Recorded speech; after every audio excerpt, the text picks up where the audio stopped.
Hey guys, what's going on? So in this video, I'm going to go over my goals for the month of July 2021. And basically, I'm going to be focusing on Secret Avengers and be talking about whether or not you should, whether or not you should be upgrading them for Doom raids or if you can skip them for now and then come back to them. I do think eventually you will need to level them up, but it just depends on where you're going to be at, where you're currently at right now. Because I think they are going to be a really dominant combination of a skill raid team, especially alongside with Kestrel. And then I don't think you need Nick Fury so much with them. I think he's viable, but honestly, I may just run Gamora or even Moondragon with them, just because those are going to be my highest characters that I'm going to keep leveling up purely for Arena. But let's get right into it. So last month, my goal was Infinity Watch, and my goal was leveling up Infinity Watch, and I have Infinity Watch all at Gear 15 right now. So I'm pretty happy with where they're at. Where Gamora is pretty much where my Infinity Watch is, minus, not including the stars and red stars. But so I did accomplish my goal, and I think last month I said I wanted to get Doom, and I got Doom. I've beat DD4 twice now. So I did complete all that stuff. Now in game, there's not anything that I want to be doing. It's just kind of building teams now. With Infinity Watch and this little break that we have, I have a lot of time to build up past characters. So yeah, let's just get right into basically Secret Avengers and whether or not you should go for them right away or just wait on them. So basically, it really just purely depends on where you're at with skill Doom raids. If you are already competing and completing skill Doom raids, I think you can hold off on all three of the characters right now. The character that I like most, that I think is going to help you most in skill Doom raids, if you don't have the whole Secret Avengers leveled up, is going to be Captain Samerica. But there is a caveat that comes with that. He is going to be the Strike Pass release, which sucks. That's the daily pass. If I say the pass, it's just the one that you have to do dailies for. But why I like him is basically this max health for self and Secret Avenger allies. So he's going to give an extra 20% max health just to skill allies that are non-Secret Avenger skill, and I think that will help out your skill teams in those Doom skill raids if you are struggling with it. But I think right now, they're not needed, especially early Doom. There's only two versions of Doom, but the first version of Doom, I get by pretty easily with Gamora, Kestrel, Night Nurse, Moondragon, Red Guardian. So the only reason why I'm leveling them up is because I have nothing else to do. If I needed to level mutants up or tech up or something, I would put them on hold. But since I'm kind of in a dead spot, that's why I'm going to go for them. So I think it really purely does depend on where you're at. So if your alliance if you're one of the highest TCPs in your alliance, and your alliance is still in U7, then I think you can hold off. I think most alliances are moving towards Doom, but I think if you're like, oh, I already have a skill team built up for Doom, if we want to try that, then like I said, I think you can hold off. I think it really just purely matters on where your roster is as an individual, and I think Sam is going to have the most impact with, I think he's more plug and play than these other three are, but you will want to eventually get them up and running. So my goal for these characters is specifically, he requires Vibranium.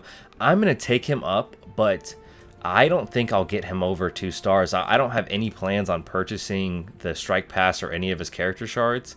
So he's just going to be at 2 or 3 stars depending on whatever. I will open some power cores. I will open some orbs with power cores for him, but hopefully he's viable at 3 stars for me. I mean, if not, that sucks that they're neutering this new skill team because they want him in the Strike Pass. For Maria Hill, she's 100 shard unlocked, which means she'll probably be Blitz or an event. I'm assuming Blitz. I don't think we know the release. If you do know the release, let me know. And I'm going to take her up to Gear 15. He requires Vibranium. She requires Shield Tech. And then Peggy Carter requires Titanium Alloy. For Peggy Carter, I'm going to get her up to 5 stars.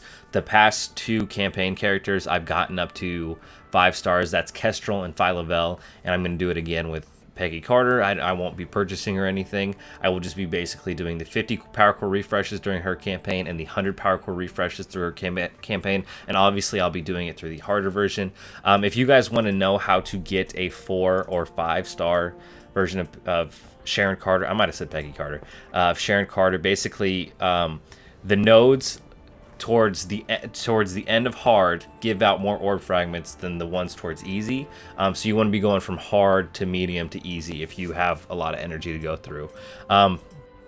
But yeah, basically she's going to be at 5 stars. For her, I want her to be at 4 stars. And then Sam, I mean, he'll probably have 2 releases in a row in the daily objective. Let me make sure. Is this the, yeah, it's in the strike pass. He'll probably have 2 in a row, like where you can get shards for him. So that's going to be, I think, is it 45 on the bottom and 55 on top? So that's going to be 2 and then just under. But with the orbs that I opened for him, I should hopefully get him unlocked. But yeah, basically the rundown is, I think end of the day they are going to be viable and needed for harder versions of Doom when they come out. So you can't just purely ignore them. I think they will also have use in Alliance War. But with raid characters, you can, you know, raid characters have more value than war characters, and then I think arena characters have more value than raid characters do. So I think, you know, I'll be trying to get them up to gear 15. Basically the only thing that's gonna be holding them back is ISO and then stars on Captain's America. I do like Maria Hill's kit. I like her summons. I think those will be solid, but eventually they'll get up and running for myself. But I'm not super worried, and I don't think it's going to affect my capabilities when it comes to skill Doom raid. So yeah, let me know what you think of this video. Let me know if you have plans on using Secret Avenger. If you have no skill characters leveled up and you don't know which direction to go in, I would say definitely try and go for these 3. But like I said, it really neuters the team that he's a 2-star unlock, or that he's not a 2-star unlock, but he won't be. Most people will get him at 2 stars.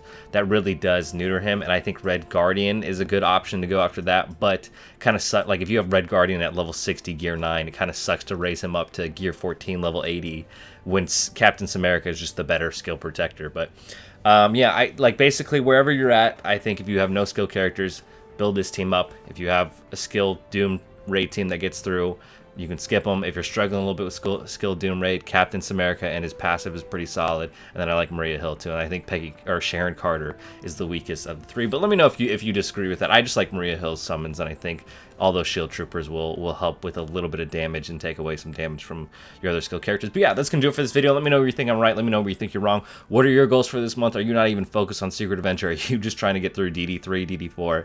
I want to know all that stuff. But that's gonna do it for this video. Thank you guys for watching. On this channel, I do guides, I do orb openings, and I do streams, and I do all sorts of Marvel Strike Force stuff. So make sure you're subscribed, hit that like button, join the Discord, follow me on Twitch, and I hope you have a great day.